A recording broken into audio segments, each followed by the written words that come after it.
Presiden Joko Widodo memutuskan Indonesia akan segera masuk ke fase endemi COVID-19. Dengan perubahan status tersebut, nantinya Satgas COVID-19 akan dibubarkan. Sedangkan terkait dengan vaksin COVID-19 akan diberikan pada waktu tertentu.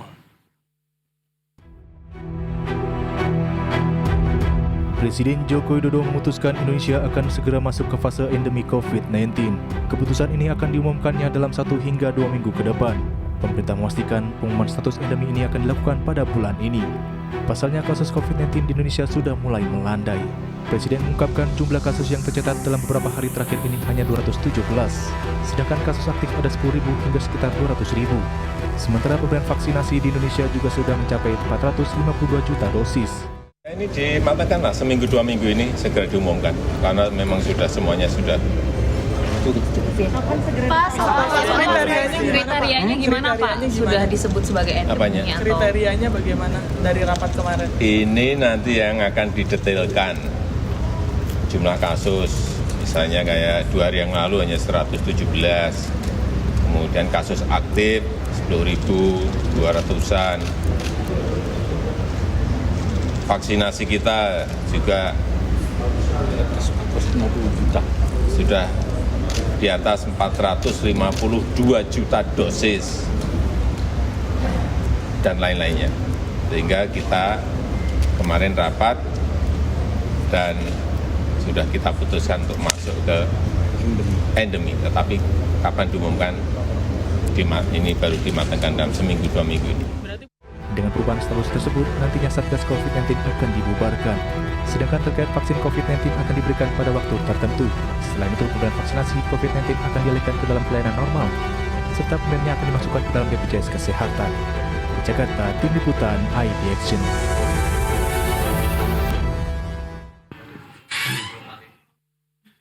Ya, sementara itu dengan kebijakan pemerintah yang akan mengumumkan status pandemi menjadi endemi, Satuan Tugas COVID-19 akan segera membuat skema kebijakan vaksinasi dalam waktu dekat ini. Kepala Biro Komunikasi dan Pelayanan Publik Kementerian Kesehatan Siti Nadia Tarmizi menyatakan, pihaknya masih membahas kebijakan vaksinasi setelah pemerintah mengubah status pandemi menjadi endemi COVID-19. Adapun skema vaksinasi COVID-19 nantinya mengikuti layaknya program imunisasi rutin yang sudah dijalankan oleh pemerintah. Dalam menyiapkan transisi kebijakan ini, pemerintah bakal memastikan ketersediaan vaksin di fasilitas kesehatan. Tim yang tengah membahas kebijakan vaksinasi tersebut meliputi epidemiolog, Indonesia Technical Advisory Group of Immunization atau ITAGI, serta tim internal dari Kementerian Kesehatan Republik Indonesia. Sementara itu, pemberian isolasi mandiri atau isoman pasien COVID-19 akan dibebankan pada setiap individu yang menjalaninya, termasuk layanan telemedicine. Dari Jakarta, Tim Liputan IDX Channel.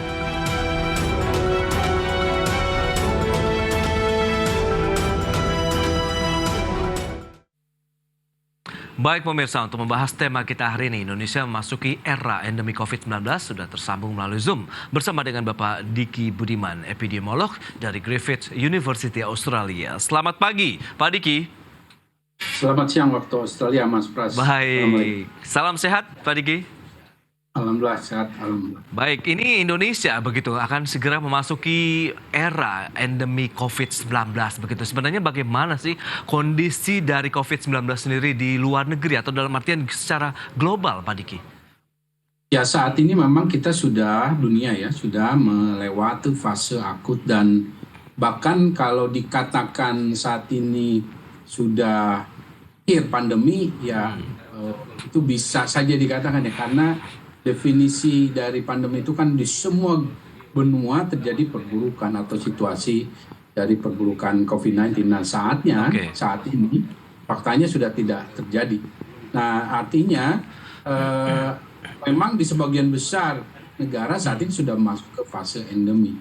Hanya perlu diketahui bahwa biasanya untuk status endemi ini perlu waktu dalam artian sifatnya retrospektif, Mas.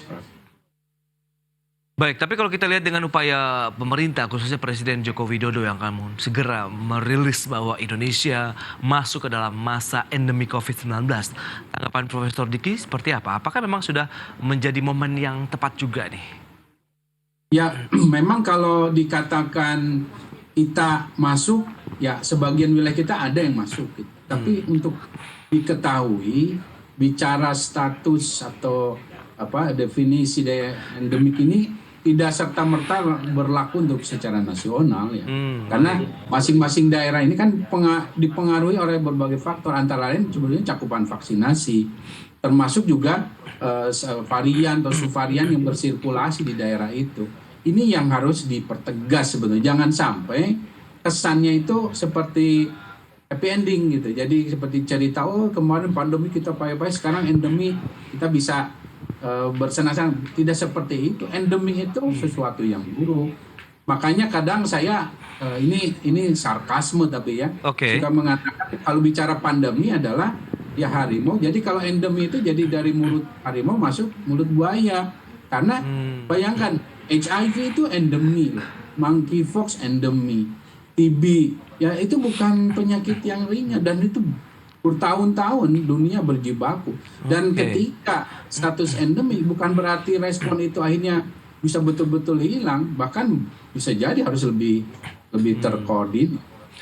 Nah, berarti parameter apa saja sih yang perlu diperhatikan oleh masyarakat di Indonesia kalau memang dari pandemi kita sudah mulai mereda, begitu akhirnya nanti akan masuk kepada era endemi COVID-19 sendiri. Di samping tadi ada satu paradigma sendiri bahwa ini bisa peluang juga nih masuk dari keluar mulut harimau, masuk ke mulut macan misalnya, ataupun buaya, begitu Pak Diki. Ya, jadi bagaimanapun kita harus tahu ya bahwa bicara COVID-19 ini, modal perbaikan itu terutama karena adanya vaksin. Nah, kenapa saya bukan menakut-nakut, saya selalu mengingatkan karena yang kita hadapi ini, si virus ini masih terus berevolusi. Kalau kita melonggarkan dengan anggapan baik pemerintah maupun masyarakat ini semua sudah aman, khawatirnya nanti virusnya itu akhirnya menghasilkan varian baru yang akhirnya benar-benar meniadakan efek dari vaksin. Nah, itu bisa celaka. Nah, oleh karena itu masyarakat harus tahu ya bahwa endemi itu ya sebetulnya kalau kita melihat di sini demam tifoid atau tifus lah kalau orang Indonesia bilang.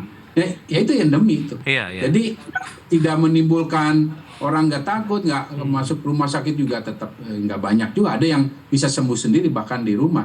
Tapi kalau COVID-19 nggak seperti itu. Nah, pemerintah sendiri sedang melakukan finalisasi terkait dengan proses transisi tadi begitu. Nah, kira-kira apa saja yang perlu diperhatikan oleh pemerintah dalam menerapkan bahwa standarisasi dari pandemi ke endemi itu harus A, B, C, D, E misalnya, Pak Diki? Yang jelas berarti kan ada pencabutan status nih, darurat kesehatan. Itu menjadi dasar utama dari perubahan atau transisi ini ya, batasnya. Nah, artinya berarti ada dukungan ya ataupun program-program layanan yang tadinya disediakan fasilitasi negara akan hilang atau digantikan. Nah, itu harus jelas. Itu seperti apa? Khususnya misalnya untuk obat ya atau vaksin dan lain sebagainya, bayar tidak, siapa yang bayar dan lain sebagainya, itu jelas. Kemudian mekanisme rujukan dan lain sebagainya, ini harus jelas. Di sisi lain juga tentu pemerintah ini kan kita kalau bicara kesehatan ini desentralisasi. Nah, daerah juga harus jelas perannya. Kalau misalnya di daerah tertentu ada lonjakan, itu bukan tidak mungkin lah terjadi kan. Kita sering ada KLB demam berdarah misalnya. Nanti ada KLB COVID. Nah, itu bagaimana? Siapa yang membantu? Dan karena belum tentu semua daerah itu punya APBD yang memadai, ya, dana yang memadai untuk merespon KLB. Ya seperti itu. Baik, dan memang harus menjadi rumusan dari pemerintah ya, sehingga kesiapan paling tidak antisipasi kejadian-kejadian luar biasa, misalnya COVID-19 ini harus lengkap ya, berarti aturan-aturan yang menegaskannya di lapangan begitu ya, Pak Diki? Betul, dan karena kalau tidak, ya kan masyarakat sendiri akhirnya terdampak, dan ini juga kita harus menghilangkan ketidaksetaraan ya, karena sekali lagi dengan dicabutnya dukungan atau status dari kedaruratan ini kan berarti peran pemerintah pusat itu menyerahkan kembali karena ini desentralisasi ke daerah. Nah, gimana kalau ada daerah yang tidak memiliki kemampuan kapasitas, bukan hanya masalah finansial tapi juga resources, tenaga kesehatan, kapasitas sarana kesehatannya bagaimana? Karena ini potensi outbreak lokal itu tetap ada. Oke, nanti kita akan lihat sejauh mana proses dari vaksinasi yang diharapkan memang ini masih menjadi game changer pada saat endemi COVID-19 ada di Indonesia, ataupun ditetapkan oleh pemerintah. Kita akan bahas di segmen berikutnya ya. Pak Diki, kita akan jeda dulu sebentar. Dan pemirsa, kami akan segera kembali sesaat lagi.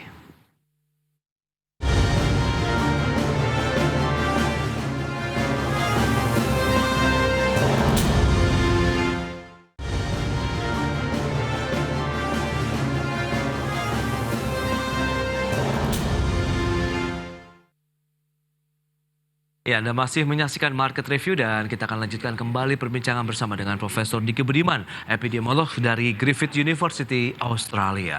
Baik, Prof. Diki, kita akan lanjutkan kembali. Apakah vaksinasi ini bicara mengenai fase dari pandemi menuju endemi? Apakah benar-benar masih menjadi game changer nih dalam penanganan COVID-19 di Indonesia? Masih ya, dan bahkan di dunia ya, masalah vaksin ini menjadi penentu kondisi global maupun nasional, bahkan lokal. Dia melewati masa transisi dengan smooth dan mempercepat pemulihan.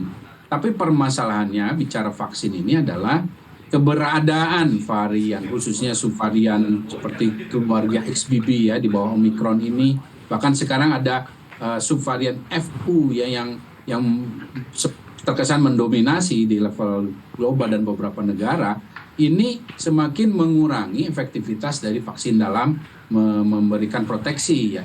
Kemampuan mereka menembus vaksin ini meningkat. Nah, ini artinya pergerakan dari di masa transisi ini, saya nggak sebut bahwa kita sudah endemi betul-betul ya. Okay. Tapi setiap negara, setiap daerah itu harus siap dengan skenario terburuk.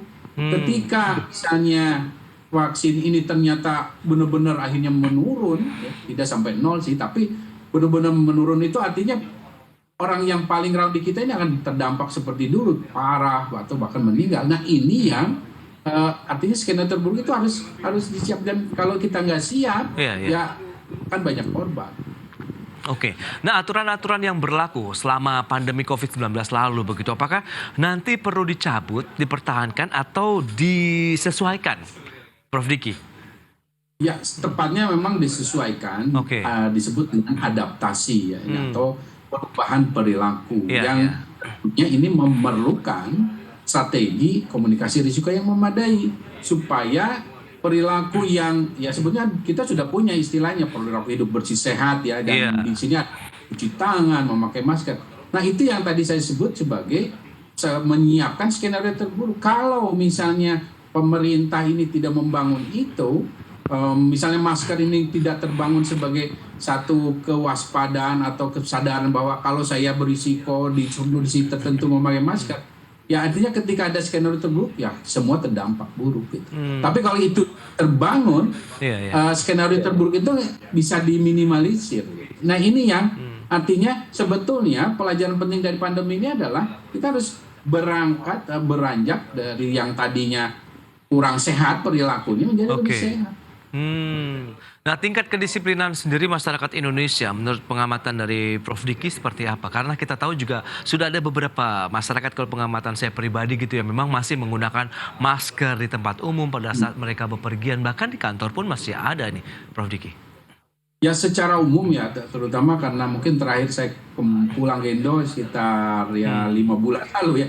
Itu secara umum seluruh masyarakat kita terbagi dua. Ada yang sudah terbangun literasi baru ya dari sejak pandemi ini, bahkan saya nggak mau lah melepaskan kebiasaan baik saya selama pandemi kemarin ya, cuci tangan dan lain sebagainya. Ada yang kembali gitu. Nah, mayoritas masalahnya tampaknya masih belum ke arah yang perilaku yang kita harapkan. Nah, ini yang tentunya menuntut adanya upaya, jangan sampai ketika ini diumumkan berhenti upaya untuk membangun literasi itu, membangun persepsi risiko yang baik ini. Yang ini tentu akan buat kita ini lebih rawan, bukan hanya bicara COVID, tapi juga potensi wabah-wabah berikutnya. Tapi menurut Anda Indonesia siap pada saat memasuki endemi COVID-19, Prof. Diki? Sebetulnya semua negara kalau disebut siap, belum ada negara yang siap ya, tapi mau tidak mau itu akan dilewati dalam artian sebetulnya kita dalam kondisi yang jauh beruntung itu karena kondisi demografis kita, populasi kita. Kepulauan kita ini membantu banget kalau bicara tentang penyakit menular ya. Itu seperti atau isolasi atau karantina alami. Itu pulau.